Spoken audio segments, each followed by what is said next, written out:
Okay, so we will get started. So welcome to H5P, creating online content with H5P. Um, H5, what is H5P? Well, it's an HTML5 package. And what that really means is that it's a way to create online learning content that will work on multiple platforms.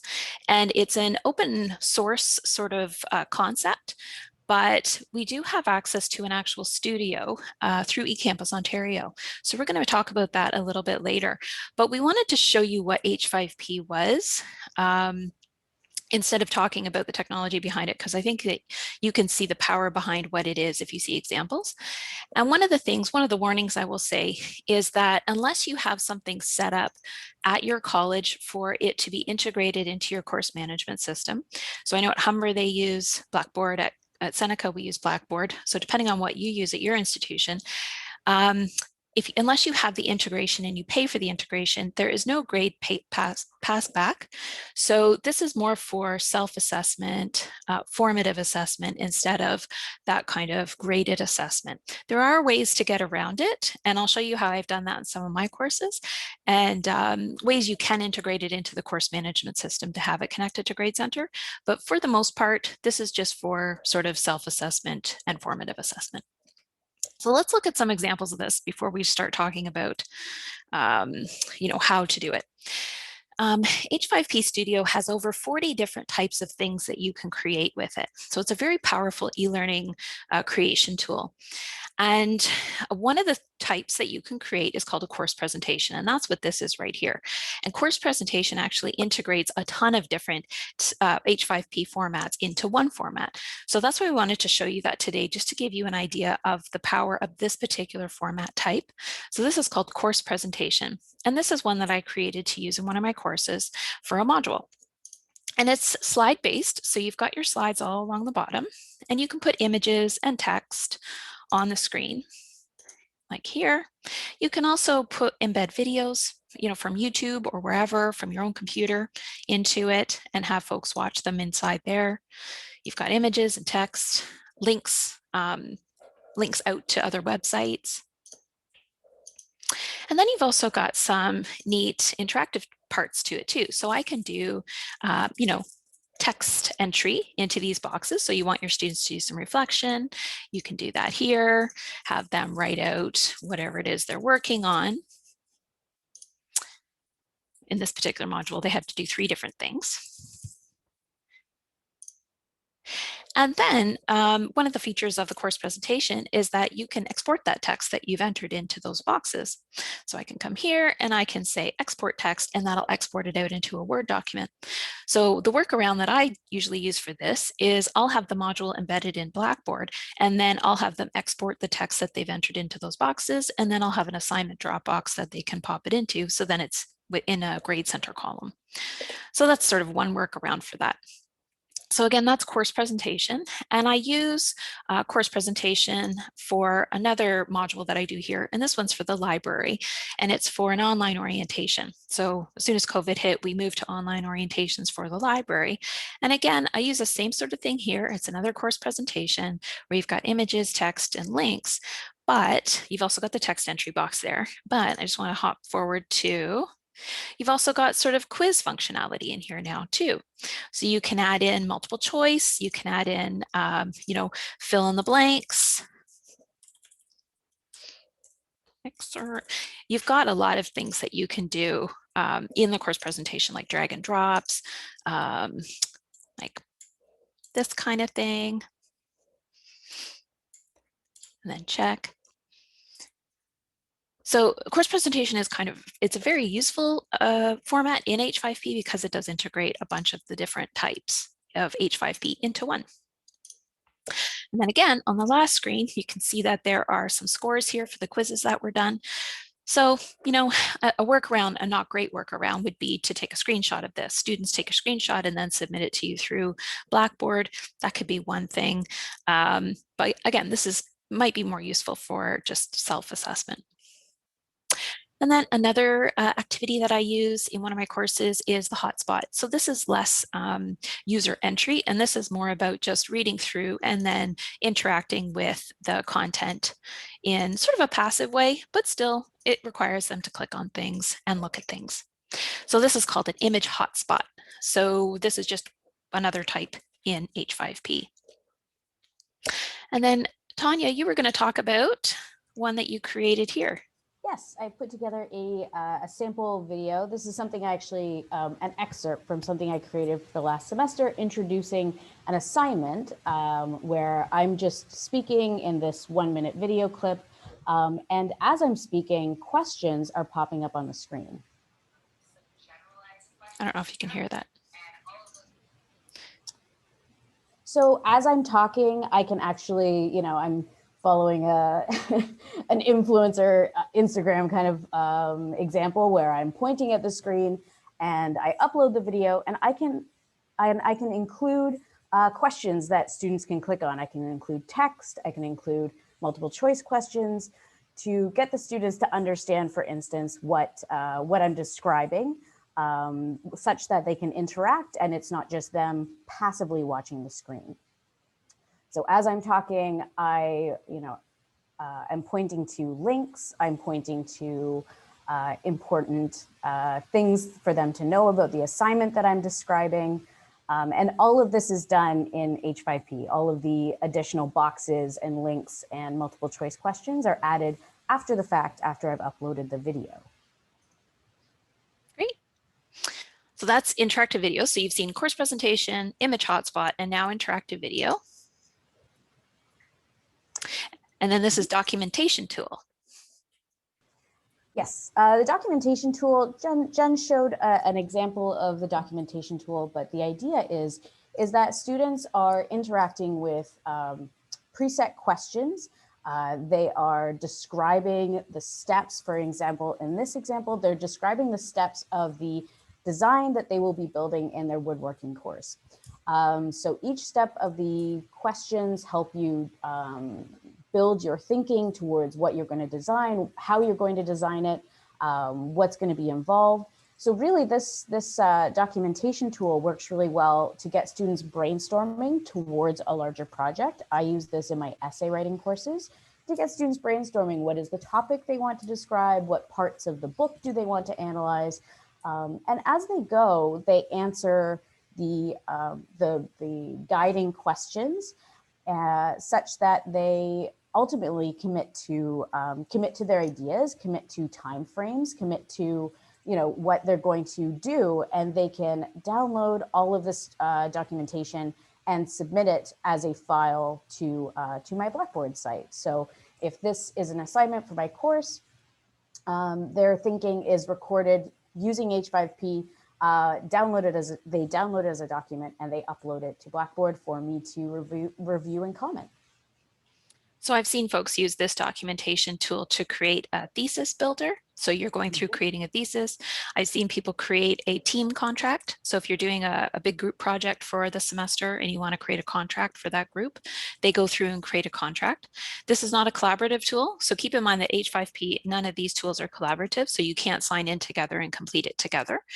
But you could have this open on one student's screen in a group in Zoom or something like that, and they're all contributing and having the recorder sort of type it out for them. Okay, and then the last one.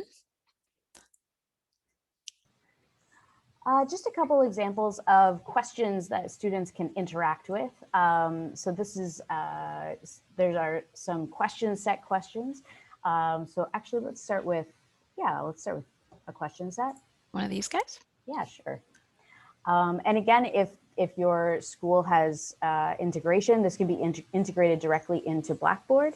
So these are really exercises such that students can practice their thinking. They interact with, post or pre-lesson. They interact with this content to understand where their understanding lies and where their confusion lies. So these are exercises for students to interact with and engage with, to self-check where they're at. So these are not for grading so much as, getting your students involved, getting them engaged, getting them to review what they know and what they don't know about the lesson that week. So this is, multiple choice quiz. There's other types of examples we have here. Yeah, the memory game is pretty neat. These are great for, memorization, looking for matches, looking for, testing what you've memorized regarding, these are math questions, so I really don't have I'm not going to get any of these right, yeah. But yeah, these were all created by Kevin Pitts in our Teaching and Learning Center at Seneca. He's a math teacher. So when COVID hit, he spent a lot of time in H5P developing the series of H5Ps. And then he can reuse them semester to semester and help students with their practice. There's another example of the image hotspot, which Jen showed earlier. Again, this is an image that Kevin would have uploaded, and he would have added those little question marks where students would click on it. And this one is just understanding what the image is trying to communicate and with more detail. So this is not a right or wrong kind of question. This is engaging with the image. Okay. So those are just a couple of examples of things that we're using currently at Seneca. There's lots more being used at Seneca too that we didn't show. I did want to spend a moment talking about the H5P Studio in eCampusOntario. So this is where all these things have been built. And this launched last spring. I remember we did an H5P session at last February's Teaching and Learning Day, and this studio hadn't launched yet. And so we were showing people how to use H5P, but on the h5p.org site, which is free, but it's not guaranteed that they'll keep your H5P. So it was a little bit tenuous at that time. But then the eCampus Studio launched, and this is what they call a permanent studio. They said this is like as permanent can be in education. And it's free to all higher educators in Ontario. So you might recognize a couple of names here. I always recognize a few folks when I come in here and look at what people are building. And you can see that there are thousands and thousands of things in here that you can search through. You don't always have to create everything from scratch. So I wanted to spend a little bit of time looking at things that you could reuse or just or recreate from the actual file that's in here too, because you don't always have to start from scratch. So for example, you can search by title and description of the content. So if you wanted to look for something about writing essays, you could come here, do a search, and see that there are a few things here. There's a course presentation about how to write an essay. So if I click on that, I can go in and see, okay, this is from George Brown College. And I could go through and I could see what this person has built. And it looks pretty slick. And I think, oh, wow, this looks really neat. I wouldn't mind using this in my class. But maybe I want to add in a couple of different things, or maybe I want to brand it with Seneca, or just tweak a little bit. If I look down in the lower left-hand corner, I can see reuse or embed. So I can do three different things with this. I could just link to this directly. I could throw this URL into my Blackboard course and say, here's a great module on how to write an essay. Or I could embed it. So I could click on embed. Are you seeing that pop up, Tanya? Sorry, yes, I am. Okay, good. Sometimes it's hard to tell, but yeah. So the embed code, it pops up right here, and I find that I have to click on it 3 times to highlight it all, or else sometimes I only get the first sentence of the embed code. So if you notice that it's not embedding properly, just come back here and do 3 clicks to get it. And then I can copy that code and I could take it right over to my Blackboard course, and I could throw it right into my course, and they can do it from there. Depending on what kind of course management system you have. Oh, sorry. You just, for here, I'm just throwing in the embed code and that pop up. I know you probably didn't see that. And then it's right here and students can go through it right in Blackboard. They don't have to leave. We did see your pop up. Oh, you did? Okay, good. Excellent. But if you say, I want to do some tweaking to this, I want to customize this a little bit. If the author has done this and allowed reuse of this module, this reuse button will be here. And then I can come here and I can say download as an H5P file. Or if I'm logged in, So you can come here and create a free account. Just use your college or university login, your email address. If you come here and you do a search for, let's go back and find that essay. There's an even easier way to customize this. So I could click on reuse and I could say copy content. And I click on copy content. I go up to create. Once I'm in here, I just click on paste.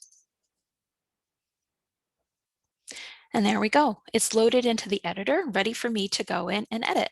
And I can go in, I can, remove stuff, I can add stuff in, I can tweak stuff. So if it's a module that has examples that don't quite fit my topic, then I can go in and change up the examples a little bit to fit my topic a little bit better. And then I can click on save and reuse that. So my recommendation to you would be to start with the catalog. Come here and search for title. You can also search for type. So let's say I want to create a course presentation on something, but I'm not sure how to get started. I need some inspiration. I could come here and I could start typing in. And I could search just for the course presentations that are in here.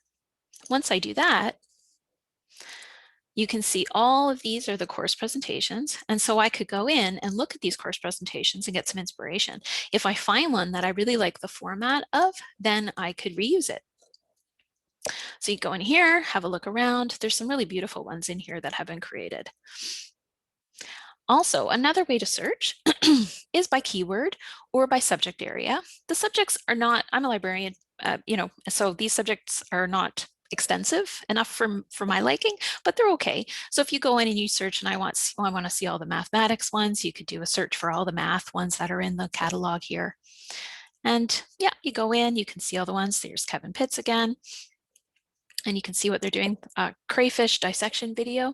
Okay, so there's lots of different topics in here that you can check out, or you can search by author. So if you know somebody that creates a lot of H5Ps and you want to see what they've created, maybe they teach in the same area as you, but at a different college, you could come here and see that.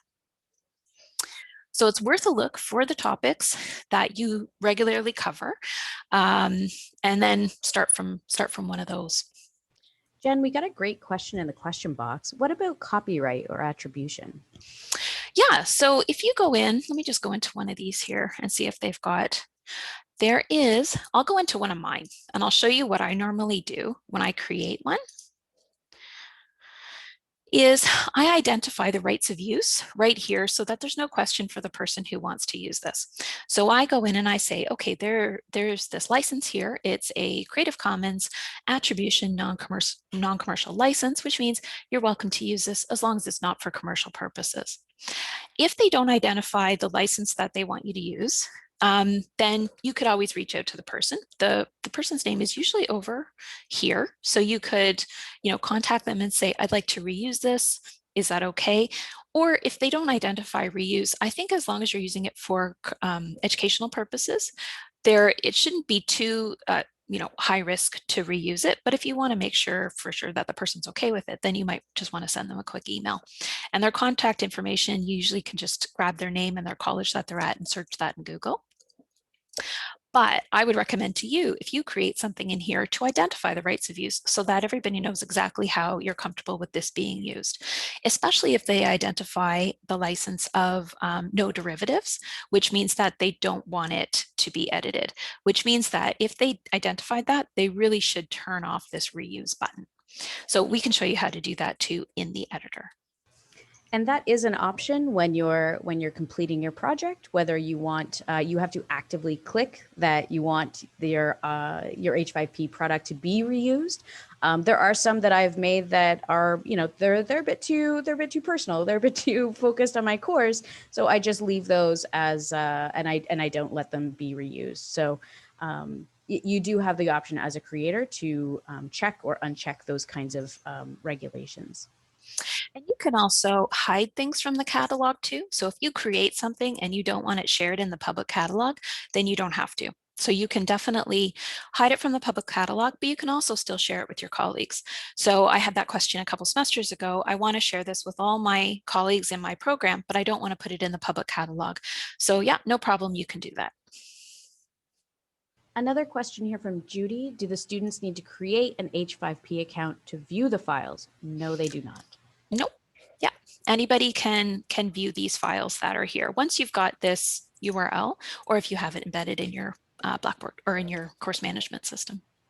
And a follow-up question by Maxim. If I've created assignments or quizzes in H5P, can I use them in Blackboard so students do not need to go externally or register? They don't need to register, go externally to take that assignment or quiz. Absolutely. Jen, do you want to take, is it every case that everyone can, embed those in Blackboard? Are there cases where H5P cannot be embedded in a learning management system? I haven't used Moodle very much, so I can't speak to Moodle, but desire to learn Blackboard, it shouldn't be a problem because you have the embed code. So I'll show you here. This is one of the courses that I'm teaching right now. And this is our, from the week of February 10th, I've got the module embedded in here. It doesn't matter that I created, I could have embedded any of those ones from the catalog in here, and the students will be using it. It's not connected to anything else, so it's not connected to the original. It's just its own copy of the module right here, even though it's embedded. And then they would go through and they would complete all those activities, and then they would submit the deliverable down here. So yeah, you don't need to have students register for anything. They don't need to log into anything unless, it's in your course, then they just need to be in your course. But you don't even need to embed it if you don't want to. If you're just, I'll show you an example of how this is used in one of our open textbooks here at Seneca. They use this platform called Pressbooks. Now you also have access to Pressbooks through eCampusOntario. eCampusOntario has a province-wide license for college and university educators. So if you wanted to use this, you could too. So they've created their textbook in here. And I'll just go into the admin side of this. So you can see all the chapters in this textbook. And you can see H5P is also integrated into here. So if I go into the H5P content, this book, Trisha has created 10 pages worth of H5P content for this particular book. So as you're in this book, let me just go to the live book and show you. And I'll just go to a random chapter here. As you're going through the book, you're reading through the book, you will stumble across H5Ps. So you can see this is an H5P right here. It says H5P on the side. And you're reading the book, you're going through, you're doing, I don't have to sign in at all. I'm just in the moment doing the activity. Now, the solutions aren't going anywhere though. So if you want students to be able to share those solutions or what they've answered with you, then you won't be able to do that. But it's a great way to have those kind of on the spot self-assessment type of activities right within your content. So it could be Pressbooks, could be Blackboard. If you have a Google site, you can put it in a Google site too. It's just that I believe it's iframe code. So if it's something that you can use iframe code with, yeah, it's iframe, then you'll be able to put it in there. Think about WordPress. Some WordPress, if you have your own installation locally, you might be able to do it. Google Sites, if you're just doing a plain old HTML website, you could do it there too. And a follow-up question here from Maxim about the quizzes and how they communicate, or whether they communicate with gradebook, for instance, in Blackboard. So they ask if the quiz is marked automatically, which yes, it is. When the students interact with it, they'll get feedback of whether the answer was correct or incorrect. Does that mark automatically populate into the Blackboard Grade Center? It does not. Unfortunately, it does not, and it costs a lot of money to make it happen. We did look into it at Seneca, and I know other colleges too are interested in it, but it worked out to be about $10,000 a month. So it was very, very costly, and I don't see it anywhere in our immediate future, but you never know. eCampusOntario, maybe they can make some magic happen, who knows? But yeah, definitely not, and I wouldn't count on it ever happening. But miracles do happen. So the use case for this tool is for students to engage with this content on a self-assessment level. So as they're going through your videos, as they're going through your slides, as they're going through any asynchronous content, you can embed these quizzes or interactive options for students to self-assess. Did they understand what was said, or what is their understanding going into the assessment? So this is a really useful interactive tool for self-assessment. As Jen mentioned, if you did want students to engage with one of these H5P, for instance, quizzes, multiple choice quizzes, let's say there was 5 questions and on the last page, it'll reveal, how the student did on the multiple choice quiz. Jen suggested that you could take a screenshot and or the student would take a screenshot, and you could ask the students, please upload the screenshot of your quiz results for your H5P quiz. So that is your workaround for actually making these quizzes and interactive activities assigned for grades. But at their best, this is really an engagement tool, really get students, see where they stand with the knowledge and with the ideas that are floating around in your course presentation or in your lecture.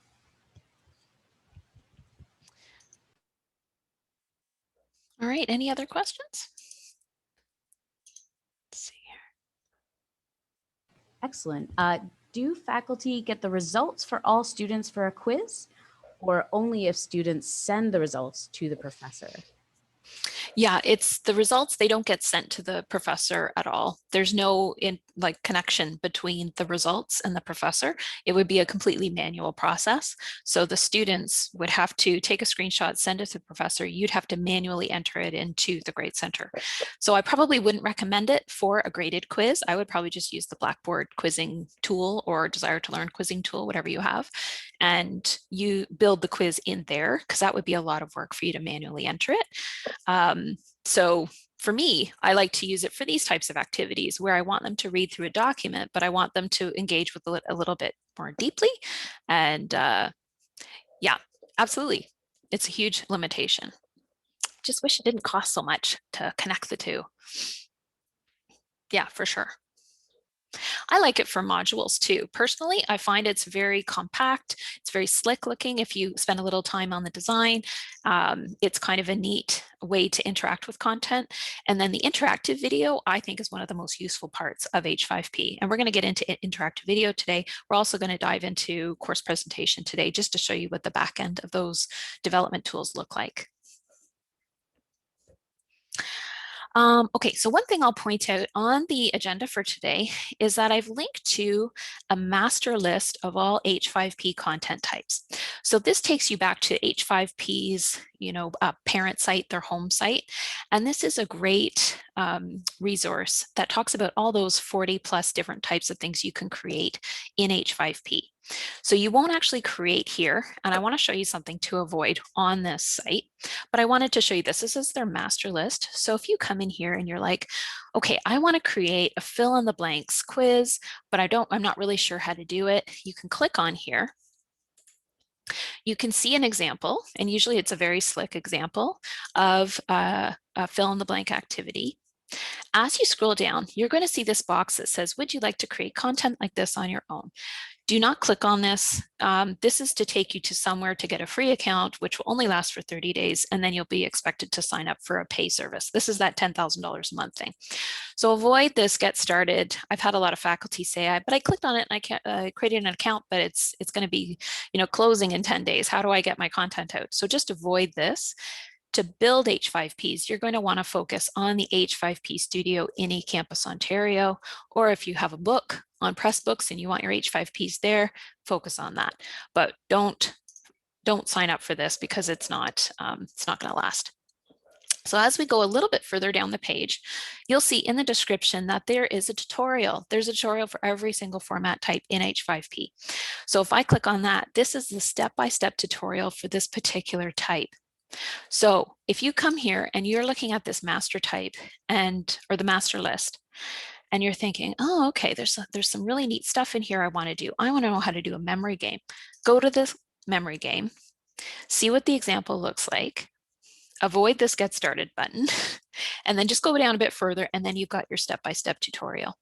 So we're only going to cover pretty much 2 types today in H5P. The one type, actually they both have a bunch of other stuff in them, but if you come here, you can get the tutorial for the types we don't talk about today.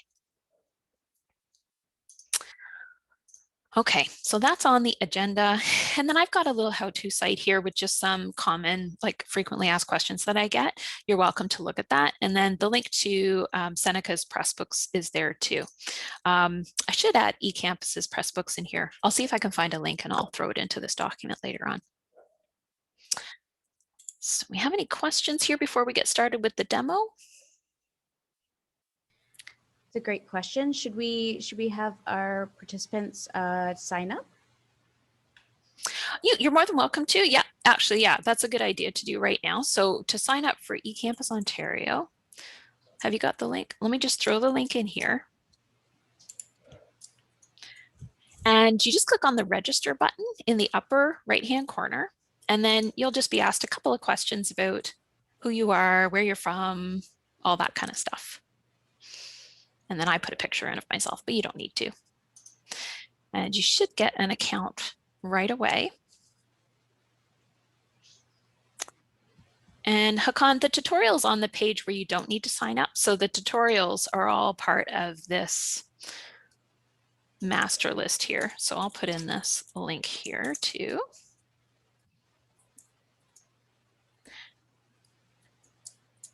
So that's the one on the H5P parent site. Just for you to go shopping, basically. You go there, you go shopping, you think, oh, okay, I want to focus on that type. And then you come back to the eCampus Studio.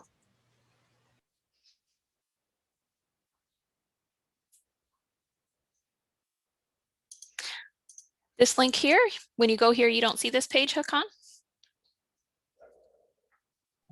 Jennifer, I can see the page. I can go into, one of the content types as you showed us. And when I go down, I skip that part for the 10,000. After the description, I don't have this tutorial. What does it show you? You don't have a description? Yep, let me try to find that site again. Where is it? Here. For example, let me do one more time. Let's say I'm going to click on image hotspots. I scroll down. Oh, now that one has. The other three I checked, they didn't have. I don't know why. This one has. So that's okay. Maybe the types that I looked didn't have the tutorial, maybe. Yeah, we can follow up afterwards. We can chat about this next week. Sure, yeah. sure. No okay. problem. Hakan's taking a course that course that I showed you guys. So we can resolve that. Okay. Any other questions there? So you've got the list to sign up to register for an account. Let us know if you have any issues registering for an account. Absolutely. So we'll just take a minute here to ask participants to register so that you can create with us. On the H5P Studio here. And I'm just going to close some of these boxes and get ready for the demo.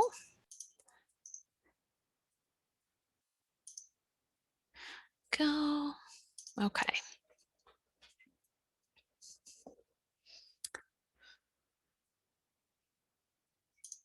All right. Close that guy. For the tasks for today, you're going to be asked to edit an existing course presentation. So your task one will be about the demo that I'm just about to do. So I'm going to do from scratch so that you can see my development process. But for the task for today, for the badge, you only need to edit one. So what your task will be is to come to the catalog, search for something that you find interesting. That's a course presentation. So, you could type in, I always type curse. I swear to God, that's a Freudian slip. Course presentation here, and then maybe something to do with your subject area. So let's say there's some library folks here today, so I can say library and then course presentation and see if anything comes up. Yeah, we got a bunch. We have Stephanie Quayle. She's a York University librarian. You'll often stumble across your friends in here, and then you can come here and see what they're doing in course presentation. And it looks very slick, very cool. And so you could come here and say reuse. See, she's got her rights of use here. So you can go here and see what hers is. And she's only got attribution. So I just need to give her credit and say, adapted from this presentation from Stephanie at York University. But for your task today, you would just click on reuse and then copy content. And then you would go and paste it in that create box. But for now, I'm going to show you how to create from scratch, just in case you want to start from scratch. So I'm going to click on Create. And then this is where you can see all those 40 different types of things in H5P. So if you wanted to do something to do with images, you could do a search and find all the image type ones. But for now, I'm just going to do course presentation, which is the first one on the list. I'll click on Details. This gets me into the actual type. And I can see a demo if I want to, or I can just jump right in and say Use. So this brings up a completely blank course presentation, and I always find this very, anxiety inducing, where it's like, where do I start? What do I start with? And so one of the first things that I try to start with is some sort of a look and feel to the presentation. And this could be very simple. It could just be, something with my course in the lower right-hand corner, or it could be something image-driven too. If I wanted to have a template for this, I could create that. I will warn that in H5P, images can be a little bit odd. So if I put an image in, sometimes it looks stretched and the aspect ratio is all off if I put it on the background. So one of the things that I've found is I use an external tool to do all of my graphic design sort of stuff for H5P. I know Tanya uses Canva for this. I do. I personally use Adobe Spark. So if you're comfortable with one of those sort of external tools, I'll show you a little trick in Adobe Spark. Adobe Spark's completely free, so you can sign up for a free account. If you have Adobe Creative Campus, then you can get your, beefed up account through there, but it's also free, and you can do all this stuff through the free account. What I do is I just go in and I try to get into Adobe Spark Post, which is the static graphic developer in here. Once I'm in, I just choose Flyer just to get myself in. I resize it immediately. And I'll just show you this quick trick. You don't have to do this. This is just something that I find really useful. Is I go to resize on the right-hand side, and I find the size that I need for the course presentation slides. So I'll just scroll down. The size that I need is called wide, and it's a 2:1 aspect ratio. This will be a perfect size for your H5P slides. So I could come here and I could just put in a photo of whatever it is that I want to talk about. Maybe I'm talking about cats. I always use cats as my example here. And I could just, grab a cat, throw it down the right-hand corner, and there's my template. Maybe I want to maybe I want to change the color of the background to match the photo. I could do something like that. Now, Jen, out of curiosity, could I, for instance, create some images or reuse some slides from a PowerPoint presentation or a keynote presentation that I have? You could, but you can't upload it and have it automatically populate. So what you could do is, if you have your slides, is you could take a screenshot of your slide and use that in H5P as the background image. So PowerPoint aspect ratio might not be wide enough for H5P, so you might have to play around with it a little bit. But yeah, if you just have a plain old slide, you could do that. Just keep in mind that if it's not text sitting on the slide in the H5P, the screen reader might have a bit of trouble. So you might have to, type out the text instead, because screen readers can't read images unless you put in descriptive text and all that kind of stuff. So just keep in mind that it might be better just to recreate the slide. If it's just a plain old presentation, I wouldn't recommend H5P for it. If it's something where you want to add interactivity, then definitely that's something that you might want to spend a little bit of time recreating. That's great. A couple of questions here, Jen. For our task, are we required, as in, are the participants required to reuse something, or can they also just create from scratch? Yeah, absolutely. Create from scratch if you would like. I put in the editing thing just to make people's lives easier. But if you want to actually work on something specific for your course, then absolutely create from scratch. And another question, can we save the slides as PDF and then use them on H5P? So no, the slides PDF, or sorry, wait, Does PDF work? I don't think so. You'd have to take a screenshot of it to integrate it as, the background image or something like that. PDF's a document, so you could link out to it, but in terms of integrating it in as a PDF, I don't think that would work. I could be wrong, but I don't think it would. That's great, thank you. Okay, so I'm just going to save this. I'm going to download it as an image file here, just solid color. And again, you don't have to, cat background. You don't have to use Spark to do this. I just thought it was an interesting tip. Okay, so I go back over to my presentation, and along the bottom, these are all my slide tools down here. So I can add slides, I can clone slides, I can change the slide background, I can move slides left or slides right, so I can move them around in the order there, or I can delete slides. So I just created a background for my slides, so I can click on slide background. And again, you've got your ability to work on a template, so the whole presentation, or you can do just this slide. So you could do one slide. So I'll just do this slide. And I can say an image background. So I wanted to show you what it looked like if I tried to just add an image in here and how it will go a little bit wonky. So if I go here and I go to try to find an image on my slide, let me just see if I've got one here. I've got people's faces, but I don't know if they'd want me to use it. Okay, so I've got a picture of a book here. So you see how when I add it to the background, it stretches it out and makes it look wonky. That's like a pet peeve of mine. It might not bother you, so that's fine, but I don't like the way that it looks. So I'm just going to delete that. When I add that H5P that I created on the other side there, where did it save it to? I think I might have saved it into my podcasting file. Hold on a sec here. Let me just download this again. Yeah, saved it into my podcast.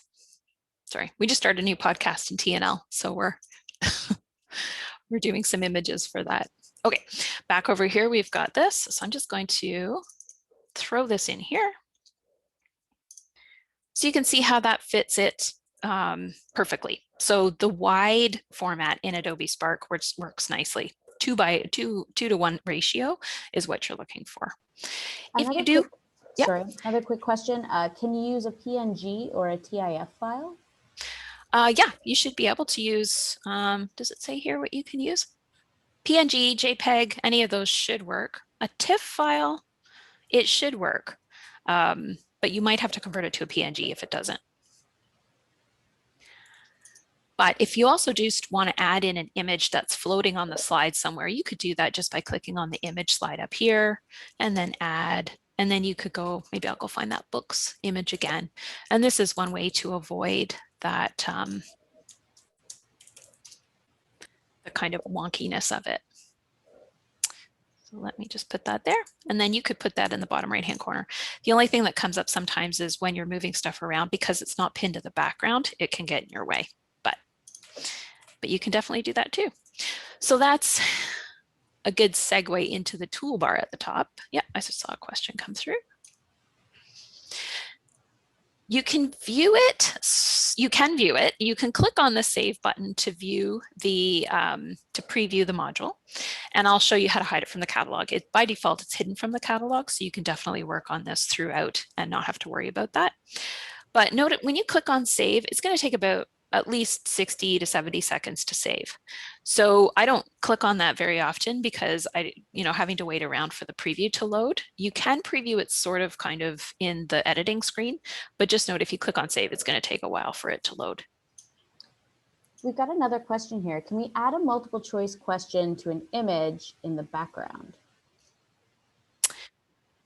You add a multiple choice question to an image. So, I mean, you can definitely add a multiple choice question. So let's see, we go to a new slide here. This is just a plain slide. We've got all of our tools along the top here where we can add things in. So we've got fill in the blank, single choice set, multiple choice. And the way that they use multiple choice here is that there's multiple correct answers. So single choice set is more of the traditional multiple choice type thing where it's one answer. So if we go in here and we say single choice set, and let's say our test is about cat breeds. And our question is, which is the best cat breed? Let's just say all of them. And then alternative, this is actually the choice for the question. I don't know why they use the word alternative. It's kind of weird, but this is where, you know, you would put your choices for that particular answer, and you can keep adding as many as you want to here. And I will just add a couple in, and then you can add in multiple questions as well. Which is the friendliest cat breed? And again, I'll just say all of them to be fair. And you can just keep adding in there like that. Once you're done, there is a done button for this. Don't click on save because that's the entire presentation. It takes forever to load. The done button is what you want to do when you're working on individual things.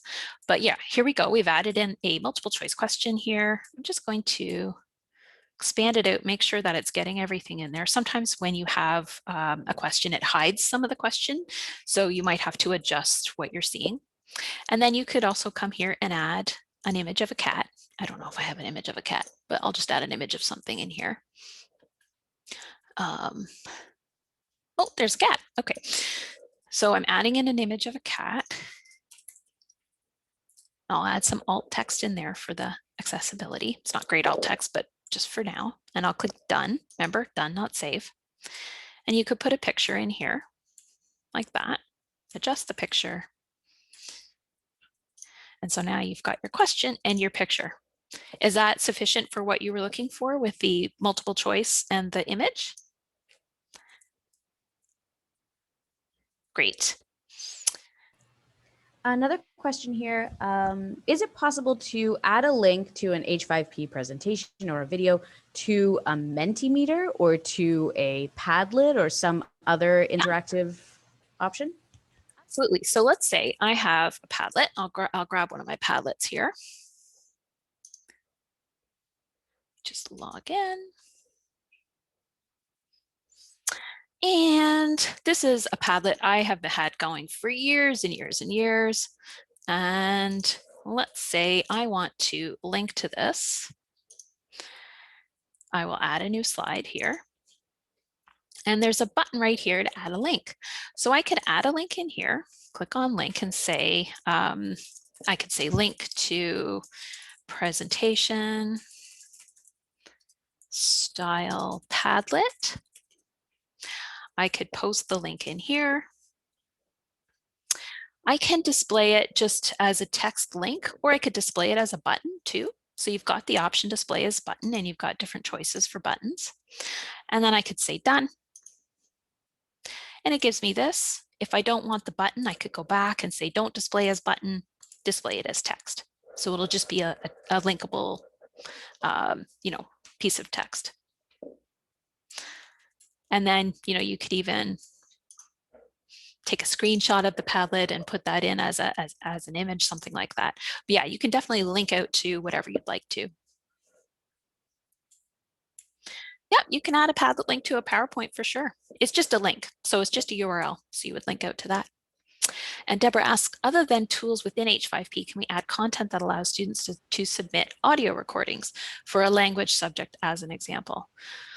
I know that you've got the ability to do audio here somewhere. Where is it? Is it here? I've never actually used it. Oh, here it is. Oh, this is just submitting audio. I think it's not asking them to input audio. I would probably use VoiceThread for something like that. That's something in Blackboard, so it's not in H5P at all. And I don't believe you can embed the Padlet within the Mentimeter. So that's something that, yes, yeah, I get what, yeah, for sure. And that might be something that you throw into a learning module on Blackboard. So in the learning module, you've got your H5P, your VoiceThread, Padlet, all that kind of stuff. Yeah, I think that's what, is that what you meant? You can't embed a Padlet into the H5P presentation. Right. Okay, yeah. Cool. Can you embed an H5P in the Padlet? I don't know. I've never tried that. I honestly don't know. I'd have to look into that. I'm not sure. If anybody else has embedded any kind of iframe content in a Padlet before, because it's just iframe content. So if you can do iframe, Tanya, do you want to do a quick Google search and say iframe embedded in Padlet? Oh, sorry, follow up. No, I embed Padlet in learning modules. I'm wondering if Padlet can be embedded in H5P. So just clarification I there. don't believe so.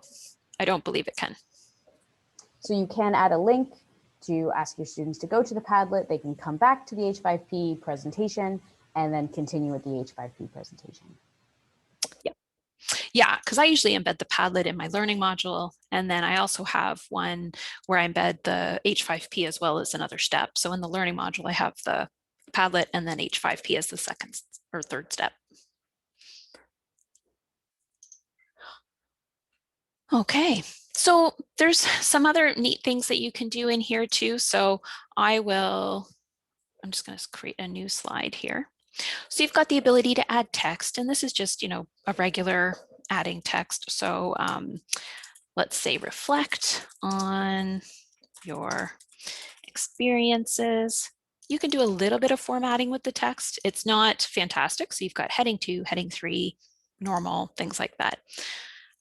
It's not as extensive as you would get in PowerPoint. You can always display things as buttons, but I will just put this in here for now on the screen. And then you've got the ability to, you can add shapes into, so if you need, arrows and things like that. We've got links within the H5P. So if you want them to jump ahead to different slides, say you're doing a choose your own adventure, you could say, if you want to do this, go to slide 4. If you want to do this, go to slide 8. So if you want to have a bit more of a, an old school choose your own adventure, you can embed audio. Yeah, I've seen that as a table of contents. So on the first slide, it'll have a table of contents and it'll have, 3 sections of the presentation. And you use that feature to jump to, if the students want to jump right to the 3rd section, they'll jump to page 18. Yeah, that's super useful, I think. You could do almost like a little manual in H5P. And then you've got your fill in the blanks, single choice, which we've already done, multiple choice, true, false, drag and drop activities. Summary, that's choosing the correct sentence. So if it was, let me go in here and say, cat summary, and then I could say, cats are good. And then the incorrect statement would be, cats are not good. So it says the first statement is correct. So this could be something where if they watch a video and then you put in a series of statements about that video, they choose what the correct statements are. And then of course, you've got a lot of choice for offering feedback for quizzes throughout H5P. So you'll find that there's, you can get really specific with your feedback and the conditions for that. So we've got that. I just want to make sure they're not hiding a check button there. You've also got, let me go to a new slide. If you click on the little ... you've got drag text, mark the words. So that's marking the correct words. So if you're doing some sort of a grammar activity, you could say mark the verbs or nouns or whatever it is. Dialogue cards, flashcards. Continuous text, this is if you want to add a lot of text over a series of slides. This will allow you to do that. It'll help you to do the text and continue it over slides. I don't usually use that much text, so I've never had to use that. And then the exportable text area, this is that box where you can say, reflect on your, I'll put that in again, reflect on your experiences, and then you put in that box where they can actually enter things into. So I could say done, and then it gives you this text box. So then I could expand it out so they have lots of room to write in like that. So imagine they're doing a work placement reflection. You have a module for your workplace reflection. So you're answering a series of questions and going through. This is something you could absolutely do just in a Word document too, but this module allows you to integrate it with other types of interactive activities like the multiple choice and summary statements. And Deborah asked if multiple choice is only for one answer. So you've got two choices here. You've got the single choice set, which is the one answer, and then you've got the multiple choice, which means there's multiple answers that you can mark correct. We have another question as well. When you add images, do they come from your files? I don't see an online source popping up when I try to add an image. Yes, so if you wanted to add images from, let's say from, Unsplash or something like that, you'd actually have to go out to Unsplash. It's not integrated like it is in some other tools. I know Spark has the integration with different tools. So you'd have to come here, you'd have to go to the actual site, click on it, download it, copy the citation information. It's a bit more manual that way. Come back here and then add it in manually. If you go to the image here, there's no integrated site for any sort of royalty-free images. So yes, you do need to have the assets yourself.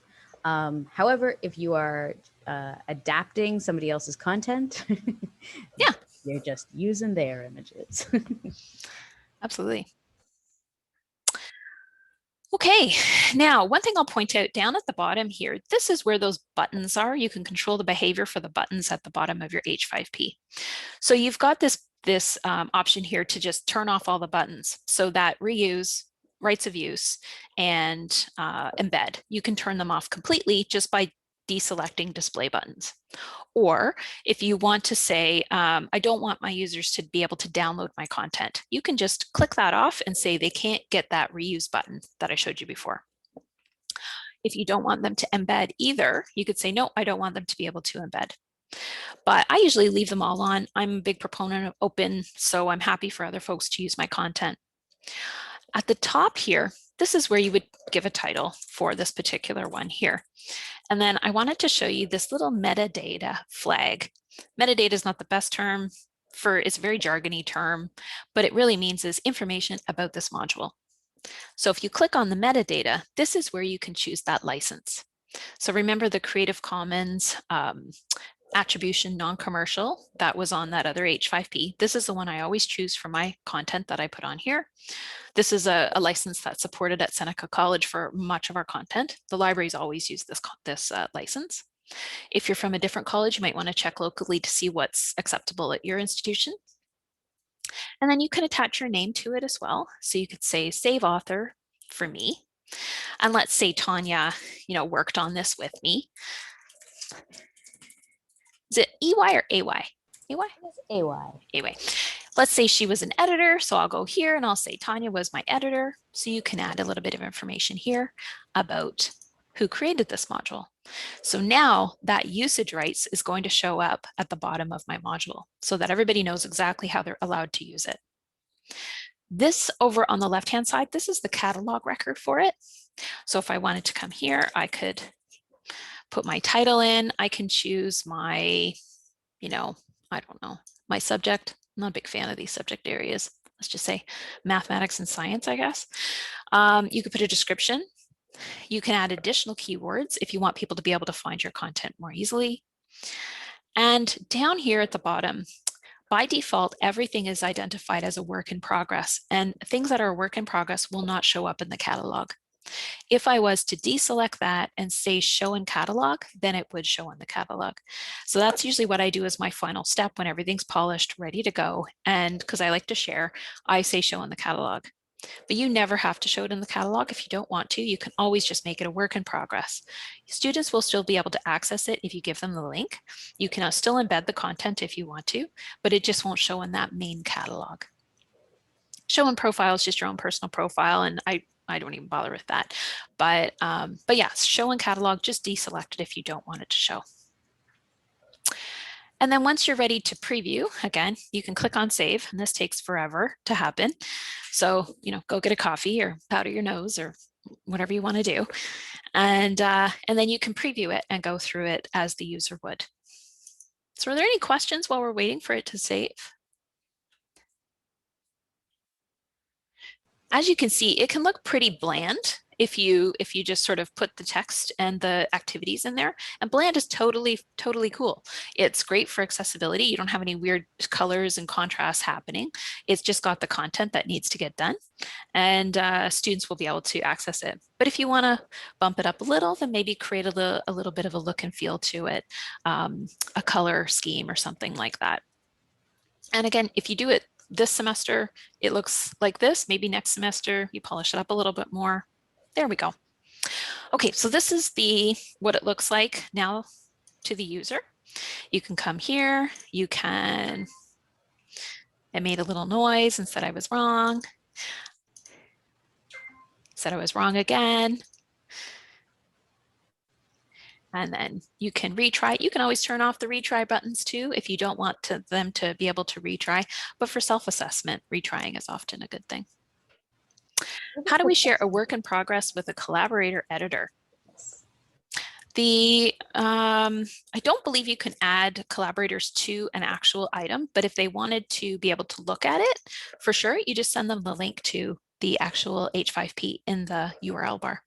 So if I was to share this link with you guys should be able to see this now. If I paste that link into the chat box, you should be able to access it. And then they could go through and send you notes about it. Now, do you need to hit save before it becomes visible to someone else? Yeah, you definitely need to save it. You can't share the editing link with folks. Right. I gather we cannot do pools in H5P. I'm thinking that the retry would end up being just answering this. Yes, correct, Deborah. That's right.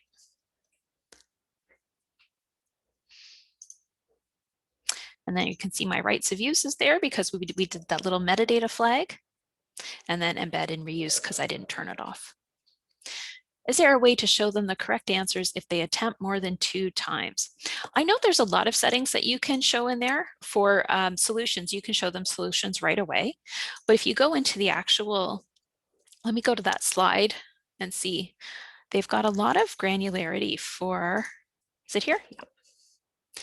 So if I go into edit this, scroll down, we've got behavioral settings that we can expand here. So you can go in and you can do a little bit customizing. So you can turn off the retry button if you want to. You can turn off the show solution button. We've got percentage of total required for passing the quiz, timeout. Doesn't look like we can do it based on that. No, I don't see a way to do that specific scenario, unfortunately. It's either show it or not show it.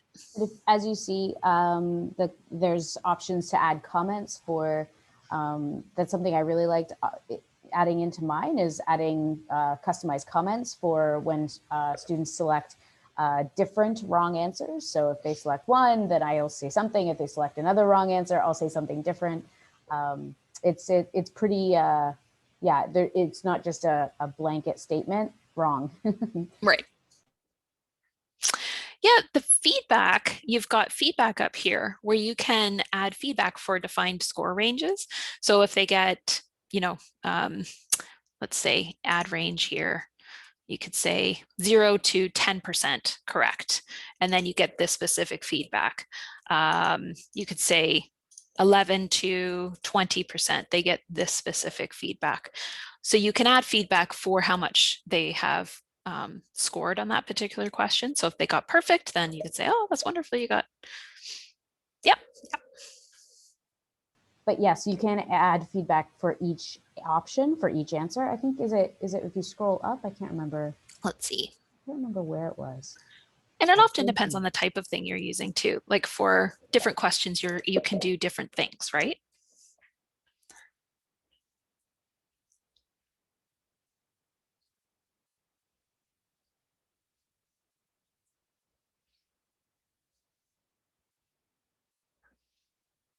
Yeah, it doesn't look like you could do it based on the question though, does it? I don't see the feedback for that. I'm not seeing it, but I have done it. I Okay. have, when so it is possible. I might need to go to my video because I did have different answers for different options on the video. And Judy asks, this tool is really great for a check at the end of a module. How would you decide to use this tool versus Adobe Spark? So, and I've used both. Adobe Spark I tend to use when it's more instructions. So it's to walk them through, to give them information. I like to use H5P when I want to give them information, but also collect information and have them check their knowledge. So it's sort of that back and forth a little bit more. And with Adobe Spark, I might give them an example and say, have a look at this example. Whereas in H5P, I might give them the example and then say, okay, now I want you to work with this example a little bit. Click on this button to see this, answer this question about that. So it's just a bit more deeper, I guess. Tanya, how about you? I was just searching for my video. Sorry. Yeah, admittedly, this is the tool I use versus Adobe Spark, so I can't speak to that difference. So Jen's answer stands. Well, Adobe Spark's just a flat kind of experience, whereas this, you can design it to be more interactive. Whereas Blackboard, you can also design that to be interactive, but that's graded. You can have that graded stuff, so that can be collected by the Grade Center. So I would use a course management system to actually collect grades and be able to mark things. Whereas this, they can interact with it, but you know, it doesn't have that fantastic grade pass back. So I use all three, basically, is the question or answer. I find that this in tandem with Blackboard quizzes and things like that is the hard graded stuff, and this is the kind of soft practice feedback interactive option. Yeah. All right, so now Tanya's going to get into interactive video, which has a lot of similar features to course presentation because you can add a lot of those interactivities, except now it's laying over video content. So we're going to be, you're probably seeing some of the similar stuff that we've talked about in here. I won't be too long. I am cognizant that we want to give you time to develop your content in this workshop, and we'll be available for questions as you do so. Jen, would you mind sharing the screen or? Oh, you want me to share the screen? Or yeah. Is it? It might be easier if you share the screen for just for this demo, but No I can. problem. Yeah, I can do that. And to get data on how to track students if completed the module and its tasks or no. The only way I know that you can do that is if you, if a person has an account on eCampus H5P Studio. And I don't know if students can get accounts on the studio. I can look that up right now. But I know that when I'm signed into the H5P Studio and I complete, say, Kevin Pitts's module, he can see that I've done that. But it's because I'm logged in with that account. For students, it wouldn't be able to track them, even if it's embedded in your Blackboard course, because it's still anonymous to them. So yeah, I don't think you'd be able to get that. Okay. So I'm going to share my screen here. And so this is the video sample that can everybody see my screen? It's visible. You can see like how many tabs I have open. Too many is the answer. Great. So you see my video sample, and so I just wanted to dig into it a little bit just to show you some of the options. So as I'm as I'm playing through the video, I'll just pause this here. So all of these interactivities are editable. So this is, for instance, I'm asking students to pick a topic for their potential essay in my course. All of these are correct. And I can go in and I can still edit these even after the video. So let me show you what that would look like. So this is the published video that I made. I'll just pop in and edit this video so you can see what those what the editing looks like. And I can start one from scratch really quick. I won't struggle through that in front of you, but so I've got my MP4 uploaded. So the first landing page, when you create an interactive video, you give yourself a title. And you upload a video file. Jen, is it correct that MP4 is the only file format? I think MOV, actually, does it say there, MP4? Yes. No. Add a version in web, sorry, I can't, your screen's a little bit fuzzy. Okay. WebM and MP4 formats. Excellent. So once you have your video file uploaded, which I can show you that process with a different, with a clean slate, I can play through the video, and as I'm playing through, and this is where I'm going to pop in I chose multiple choice for this. So let's click into this, and I can still edit this. So we can look at, pull the curtain back and take a look at what this will look like. So I've got a multiple choice question. I've titled it "Choose a course topic for your essay." And when they click on that, they can, they'll see the full question. What course topic will be your focus when you analyze our graphic novel? I've selected that all of these options can be correct. So this is a multiple choice option. There's not just one choice that is, I just want students to commit. I can't actually see what they choose. I want students commit to an option as they move forward. I also wanted that interactivity. So I've got, these are editable options. Let me just finish that, and I can pop my video ahead to when I've added other options. All of these options are timed, and I can adjust the timing. At the very top, you'll see display time. So I want this to pop up 7 seconds into my video, and I want it to disappear at 20 seconds into my video. I can have all of my little options disappear on the 20-second mark. I can have them disappear slowly as I'm talking. And I also have the option to pause the video when this little button pops up. So let's try that out. I'll say, when this button pops up, I want the video to pause, and I want the students to interact with that content, and only then will the video continue. So I'll just pop that back, and we'll take a look at what that looks like. Come on back. And all of those questions will build on one another. And so I have the video pause. As soon as this option comes up, I can click on this option, and this option is, if I just click on the edit button, this option is, it's just a text box. So what are the 3 moments from your graphic novel that relate to your topic? So however, this could be multiple choice. This could be any other options in that H5P slate, any of these multiple choice, true, false, any of those. So as you can see, as my video goes on, I have all 4 options, popped up. This is multiple choice, and these are text. I can drag and drop. I can put them anywhere I'd like, but I tried to time it and place it so that my video, I specifically recorded video to be pointing to the screen, and I want my little options to pop up and make me look like this is planned. And then I just have some raw text boxes pop up as I'm talking. They're not the cutest. The text option, as Jen mentioned, is really mostly just functional. It's not as aesthetically pleasant. There's not a lot of fonts, but it is accessibly. It's more accessible on the eyes. I also have a link that pops up. I'm just giving an example. So for instance, I'm suggesting that this assignment that I'm describing should take 30 to 60 minutes, and then I offer the students a link. It's just 60 minutes instrumental link on YouTube. So if they click on it, they have 60 minutes of instrumental music as they work on this assignment. You can add, this is where you can add your Padlet. This is where you can add your other things.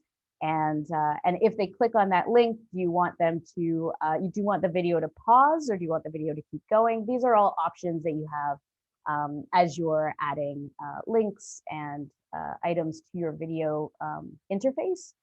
And last, this is one of the multiple choice options that I wanted students to click on. What time are our office hours on Wednesday? This should be an easy question.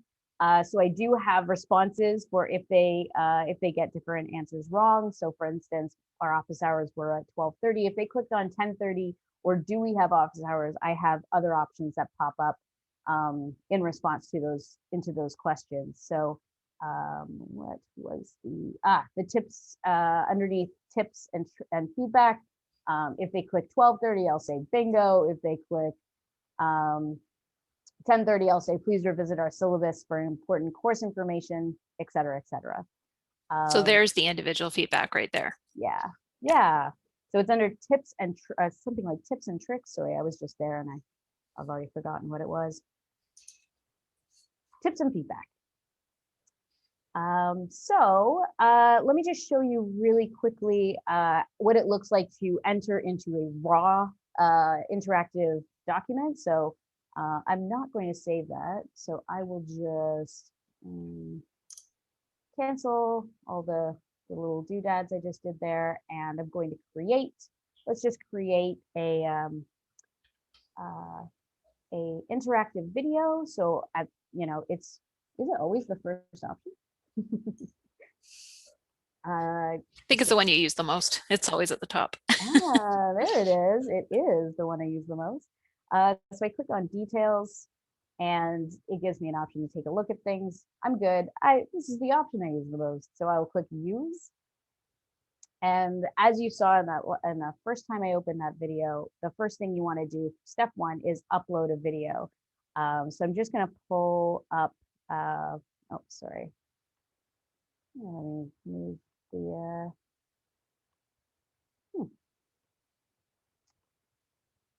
sorry about that. I have got, there we go. I'm just struggling with the, the little video on the little video screen. There we go. There we go. Thanks. There we go. So I'm just going to pull up a video option. Let me see. Person who shakes hands. So I'm going to drag and drop a video into the add video below. Oops. Has that ever happened to you, Jen?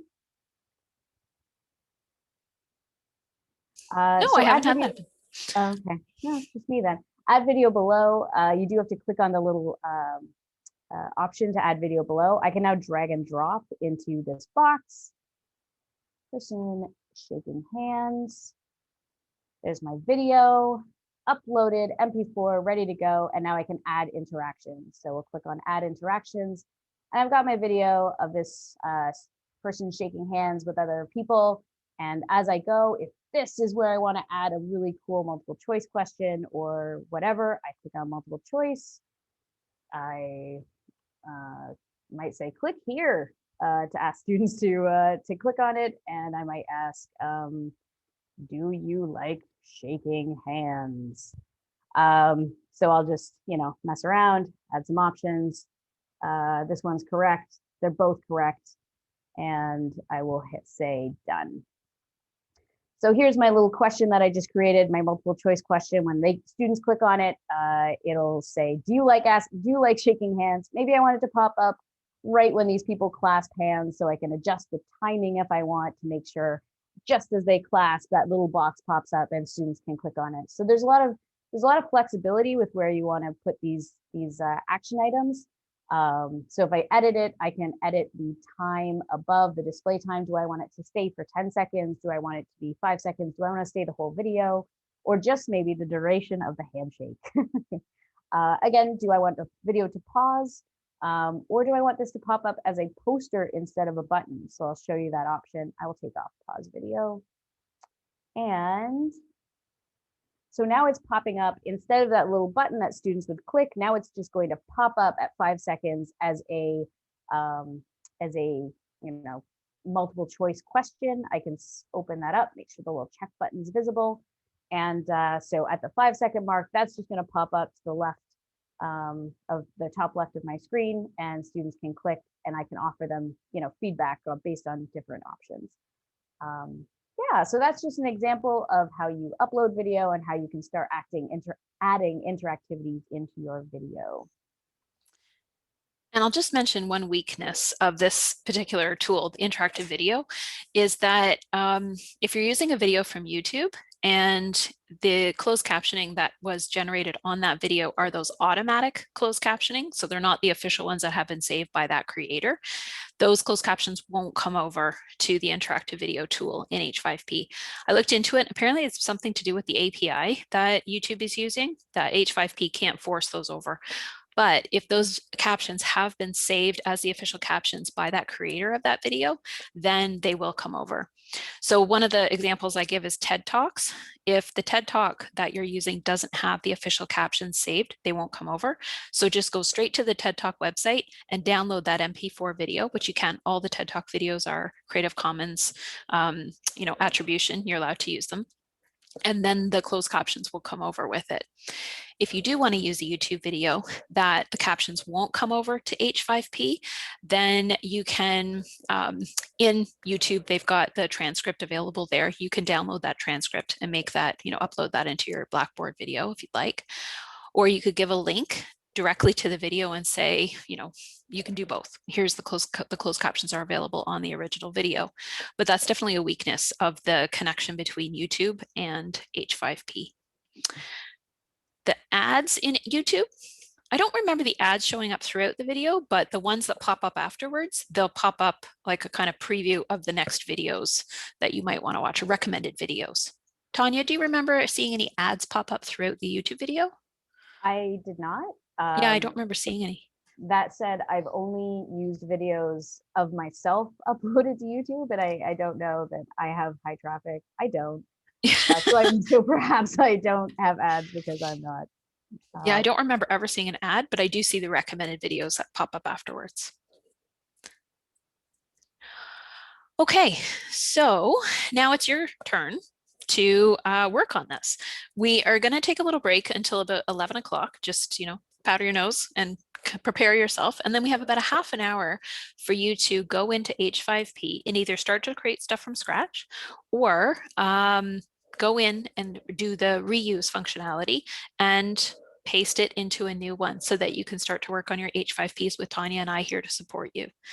So let's take a break till 11, and then we'll come back and you can actually start to work on your H5Ps. For this particular session, you'll be required to submit 2 URLs for 2 H5Ps, something you've either edited or created from scratch in the studio. And those don't have to be the course presentation or the interactive video. Those are 2 that we thought were fairly useful. The use cases are pretty solid for online teaching. But if you prefer to do just a multiple choice question, or any of the different questions, anything suffices for the teaching and learning badge for completing the H5P hour workshop. Yeah. So let's take that quick break, and we'll pop back up in 5 minutes. And please, as you're working, please pop into the chat box and let us know how we can help you. I think they give you up to about 6 months to complete this, to do the badge application. So you've got lots of time to work on this, but we wanted to be able to have you start it while you had us here to support you in case you ran into some roadblocks. So yeah, you've got lots of time. Okay, we'll see you back at 11.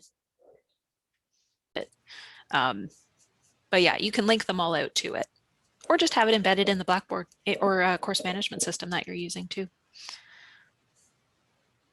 One thing I wanted to show everybody is that for the badge, we've included a link down at the bottom of the first page for the handout for this session.